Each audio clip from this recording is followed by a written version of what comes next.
Aujourd'hui, là, jour pour jour, il y a un an, la ville de Goma tombait entre les mains du M23 et du Rwanda pour la énième fois. Ce jour-là, je m'en souviens, j'étais au bord de mon volant en train de me rendre à l'usine à Kinkole quand la triste nouvelle est tombée. J'ai regardé la ville, j'ai vu que tout le monde vaguait à ses occupations comme si de rien n'était.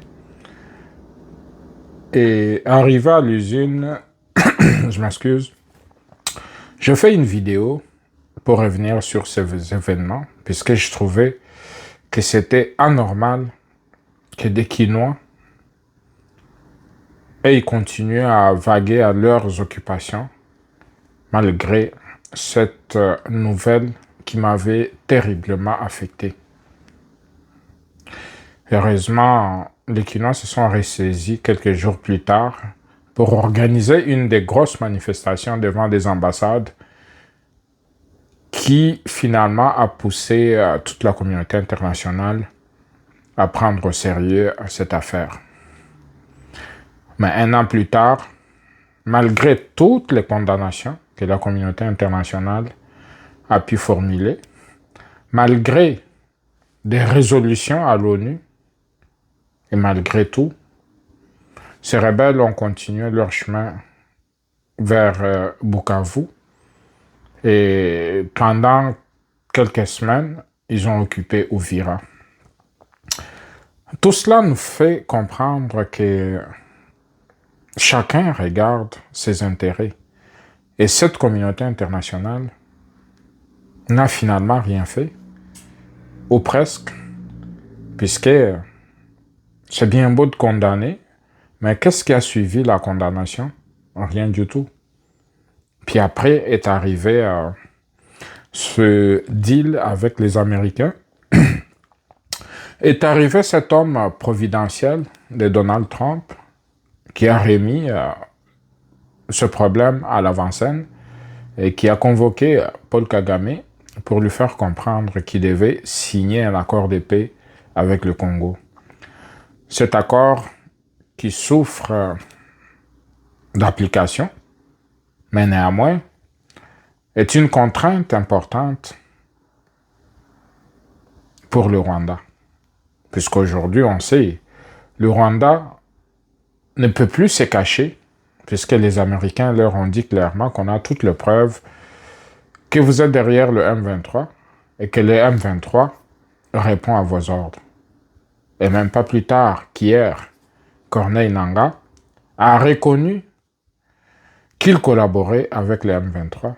C'est que le président Tshisekedi a toujours dit, que le M23 était une coquille vide qui répondait aux ordres de Kigali. Aujourd'hui, on se rend compte de façon irréfutable que le Rwanda était ou est le maître à jouer de tous ces scénarios de déstabilisation de l'Est de la République démocratique du Congo, des massacres qui s'en sont suivis et des dizaines de millions de morts qu'on dénombre depuis bientôt 30 ans. Aujourd'hui, le Congo pleure, mais la communauté internationale observe. La communauté internationale observe puisque ça se passe loin. Des nègres entre eux qui s'entretuent. Et même quand ils arrivent à condamner, c'est puisque les petites pressions que des Congolais mettent qui les empêchent probablement de vaguer à leurs occupations, puis qui se sont dit, on va condamner. Mais après leur condamnation, qu'est-ce qu'on observe? Que rien ne se passe pour de vrai. Et qu'on n'arrive pas à tirer des leçons de tout ceci, puisque l'avant-condamnation est égale à l'après-condamnation. Ça veut dire que sur le terrain, rien n'a changé. Le Rwanda continue ses massacres, ce pillage des ressources naturelles du Congo, des viols, et ils volent ce qui appartient aux Congolais pour amener au Rwanda. On a vu à Uvira, ils ont pris des camions de bitume qui étaient destinés à la construction des routes d'Uvira. Ils ont emporté ça au Rwanda. Tout ça là démontre clairement leur volonté de saccager et, in fine, leur objectif d'occuper des territoires congolais, puisque, vous vous souvenez, Paul Kagame l'a dit clairement, qu'il y a des terres rwandaises au Congo. Et cette thèse-là, qu'ils ont multipliée, qu'ils ont continué à affirmer, démontre clairement leur détermination à pouvoir, à se dire qu'ils sont au Congo pour rester. Malgré les avertissements de Donald Trump, on se rend compte que Kagame n'écoute que le langage des armes. Ce langage-là, je pense que nous devons nous préparer à jouer cette partition. Puisque si on ne joue pas cette partition, qu'est-ce qui va se passer? C'est que, pas seulement le Rwanda, l'Ouganda voisin est aussi une menace pour l'Ituri. Et que s'ils ont l'occasion, et n'eût été la clairvoyance du général Johnny Luboya, on serait peut-être dans la même situation. Ça veut dire qu'une des villes ou des territoires dans l'Ituri serait probablement entre les mains de l'Ouganda en ce moment précis. Toute cette situation nous démontre clairement que le Congo a le devoir de s'armer, le devoir d'avoir une armée forte et le devoir de se défendre et d'avoir une armée suffisamment dissuasive contre toutes les velléités des voisins. Puisque on se rend très bien compte que si on continue à nous comporter de cette façon-là, si on continue à attendre de la communauté internationale, eh bien, il ne se passera rien. Et que nous allons continuer à mourir comme des chèvres, comme des moutons. Et même comme des cangrelats, puisque une chèvre, pour la tuer, ça prend un peu plus de temps, puis de l'organisation. Mais un cangrelat, on le piétine, et puis on passe à autre chose. Donc, on a intérêt à pouvoir nous restructurer, à pouvoir extirper des rangs de notre armée ces mal profonds qu'est l'infiltration, que nous a amené Joseph Kabila, que nous a amené Laurent Désiré Kabila, et qu'aujourd'hui, on peine à extirper, malgré la volonté du président de la République, M. Félix Tshisekedi. Donc, tous les Congolais devaient appuyer ces efforts du président de la République. Tous les Congolais devaient se mettre ensemble pour qu'il n'y ait pas ou que cette idée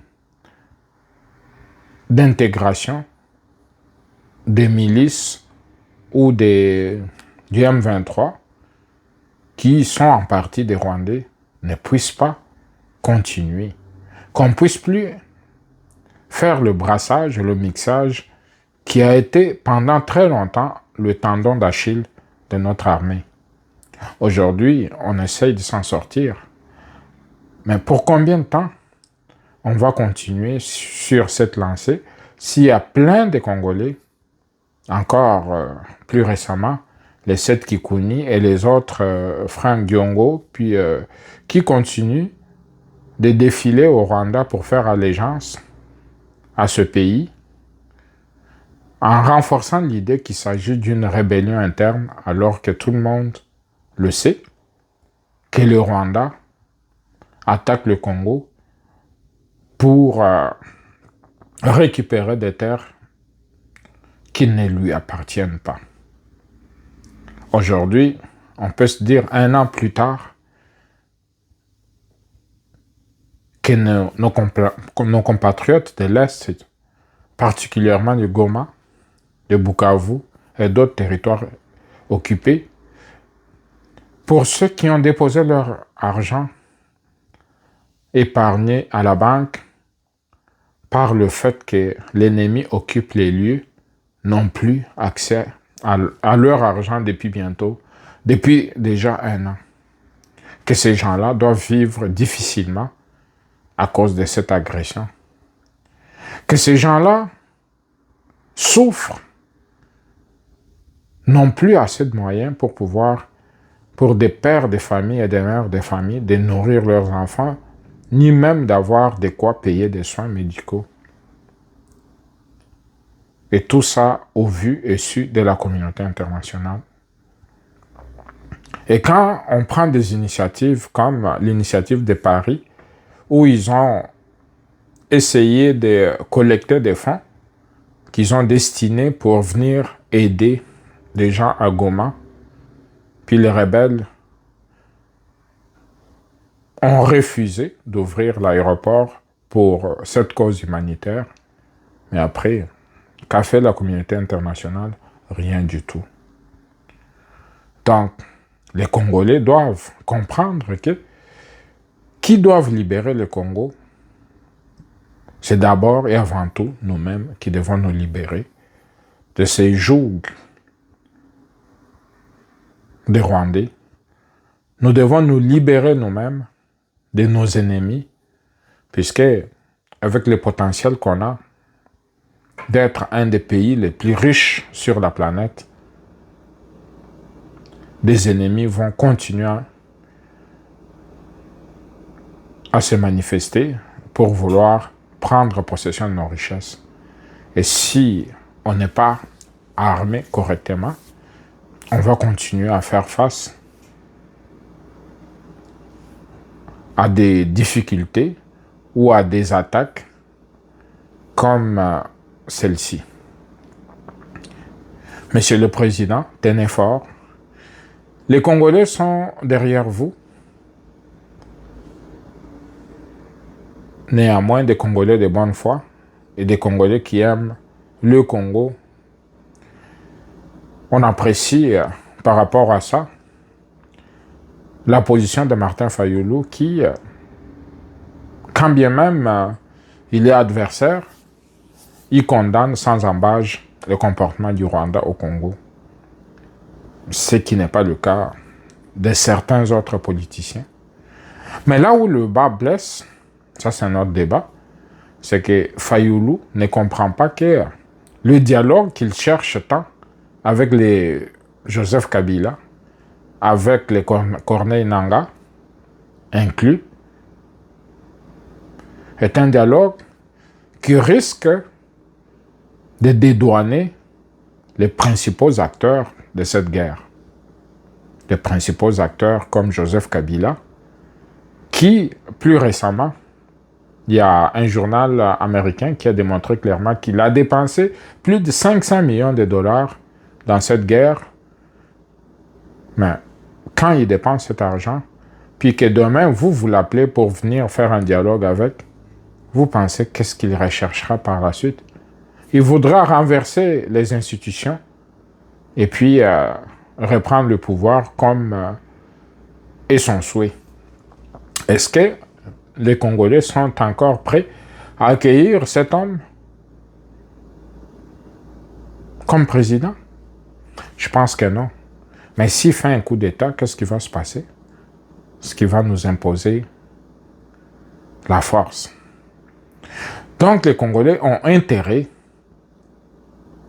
à appuyer le président Tshisekedi dans cette quête de paix sans dialogue.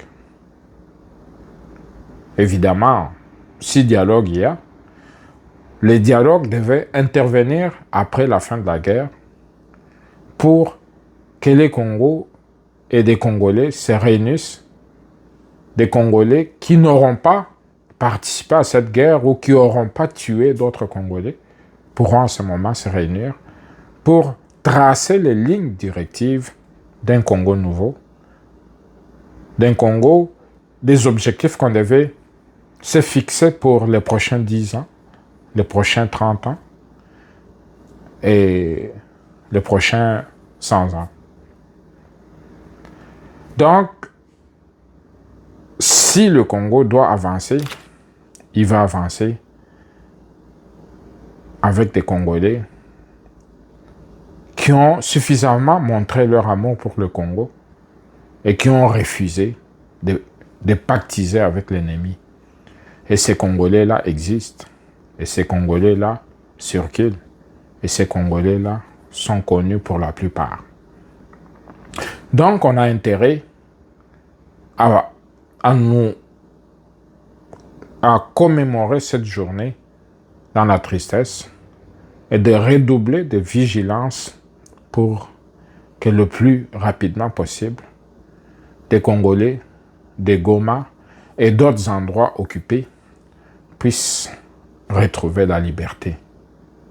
Cette liberté qui va faire en sorte qu'ils puissent retrouver leur liberté de mouvement, de circuler un peu partout dans le Grand Congo qui leur appartient et nous permettre, nous aussi, qui ne pouvons plus accéder à Goma, à Bukavu, à Bunagana et à toutes ces autres localités occupées par l'ennemi, de pouvoir retrouver nos frères et sœurs qui vivent des moments difficiles et qui, pour certains, sont morts et d'autres sont en train d'errer ça et là à la recherche d'une vie sauve ou à la recherche pour sauver leur peau.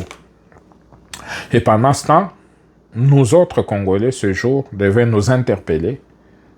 Ça devait nous interpeller pour qu'on se dise que ceci ne puisse plus jamais arriver. Que cette prise de Goma et de Bukavu puisse être la dernière. Qu'on puisse apprendre que ça ne puisse pas devenir comme par le passé, ces gens-là sont venus, ont pris Goma et aujourd'hui sont allés même plus loin pour prendre Bukavu. J'aimerais que ce soit la toute dernière fois qu'une aventure de la sorte puisse se produire et qu'on devait tout faire pour armer le pays et nous armer suffisamment pour avoir un pays prospère, un pays à la mesure de nos ambitions, un pays qui est destiné à devenir la locomotive pour le développement de l'Afrique tout entière. Bonne soirée à tous.